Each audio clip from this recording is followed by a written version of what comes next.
भगवान राम ने रावण को मारा था। जब सीता का हरण हुआ, रावण को मारा था, तो जब अयोध्या वापस आए तो क्या किया था उन्होंने? क्या, जोर से बोलो। कितना किया था? 10 अश्वमेध यज्ञ। कितना? 10 अश्वमेध यज्ञ किया था। क्या जरूरत है अश्वमेध यज्ञ करने की भगवान राम को? उस समय जब महाभारत खत्म हुआ तो भगवान कृष्ण पांडवों को लेके कौन सा यज्ञ करवाए थे? राजसूय यज्ञ करवाए थे। क्या जरूरत थी इतने कौरवों को मारने के बाद आए थे तो यज्ञ करने की?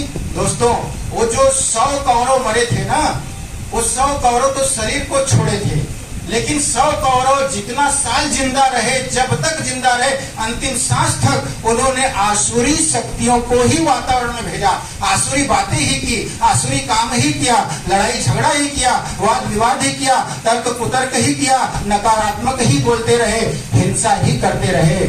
तो वो जो हिंसात्मक विचार था वो पूरे वातावरण में, पूरे वायुमंडल में, विश्व के कण कण में फैल चुका था। अब उसको शुद्ध कैसे किया जाए? तो राजसूय यज्ञ से बड़ा कोई दूसरा उपाय भगवान कृष्ण को उस समय नजर नहीं आया और इसीलिए उन्होंने यज्ञ किया, राजसूय यज्ञ। और इसी कारण से उस समय एक रावण मरा था, लेकिन रावण के जो विचार थे, काम, क्रोध, लोभ, मोह, अहंकार, मद, मत्सर, ईर्ष्या, द्वेष, ईगो, ये सब पूरे वायुमंडल में भर गए थे। उस वायुमंडल को शुद्ध कैसे किया जाएगा? तो भगवान राम ने अयोध्या में बैठ के 10 अश्वमेध यज्ञ किया।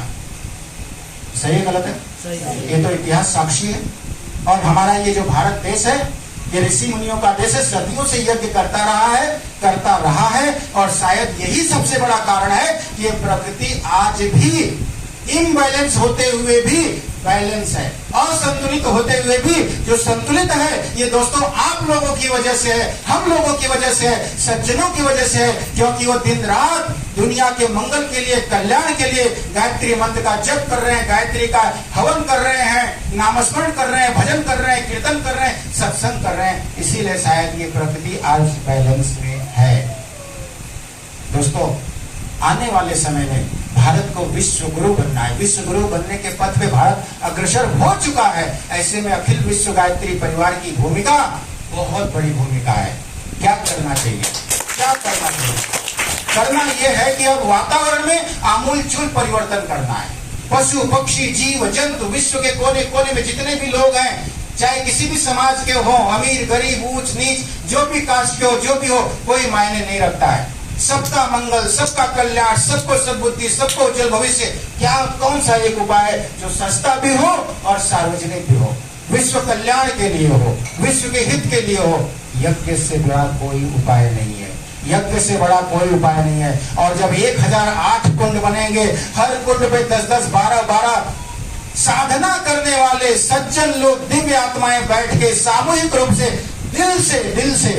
दिल से जब हवन करेंगे, गायत्री मंत्र का उच्चारण करेंगे, भाव संवेदनाएं व्यक्त करेंगे, सबका मंगल, सबका कल्याण, सबको सद्बुद्धि, सबको उज्जवल भविष्य, इस भाव से जब वहां पर यज्ञ होगा 7 दिन 8 दिन तक कंटिन्यू, तो आप समझ सकते हो कि ये एनर्जी, ये गायत्री की प्रचंड एनर्जी, ये यज्ञ से उत्पन्न होने वाली प्रचंड एनर्जी, ये जो शांति कुंज की जड़ी बूटियों से जो आहुति हम समर्पित करेंगे, जिसमें औषधियां होंगी, औषधियों से हवन किया जाएगा, अग्नि उसको संस्कारित करके वायुमंडल में बिखेर देगी। और जीने के लिए सांस कौन नहीं लेता भाई? सांस ले रहे हैं तभी तो जिंदा है। पशु पक्षी भी सांस लेते हैं, पेड़ पौधे भी सांस लेते हैं। तो पेड़ पौधे, पशु पक्षी, जीव जंतु, मनुष्य, अमनुष्य, आसुरी, सज्जन, कोई भी हो, हर कोई जीने के लिए सांस लेगा तो वो स्वास्थ्य को प्राप्त करेगा, उसकी असाध्य बीमारियां भी ठीक होगी। पूरे वायुमंडल को, पूरे जग को सार्वजनिक आरोग्य मिलेगा। सार्वजनिक आरोग्य प्रदान करने वाला कोई और उपाय हो तो बताइए।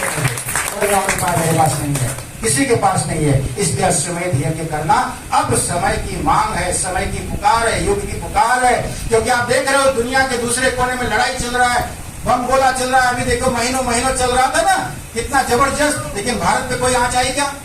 हम लोग कितना खुश थे, कितना सुखी रह रहे थे, अपना सब काम कर रहे थे कि नहीं कर रहे थे? ये भारत की पावर है, ये भारत के नेतृत्व का पावर है दोस्तों, ये मोदी जी का पावर है। भगवान ने उनको बना के भेजा हुआ है कि अब भारत का तिरंगा तेरे हाथ में, तेरे नेतृत्व में भारत विश्व गुरु बनेगा। और हम लोगों को सपोर्ट करने की जरूरत है। जब एक सज्जन अच्छा काम करने के लिए निकलता है तो सारे पड़ोस के दुर्जन इकट्ठा हो जाते हैं एक सज्जन को रोकने के लिए, टांग अड़ाने के लिए। आज हमारे देश में भी स्थिति यही हो चुकी है।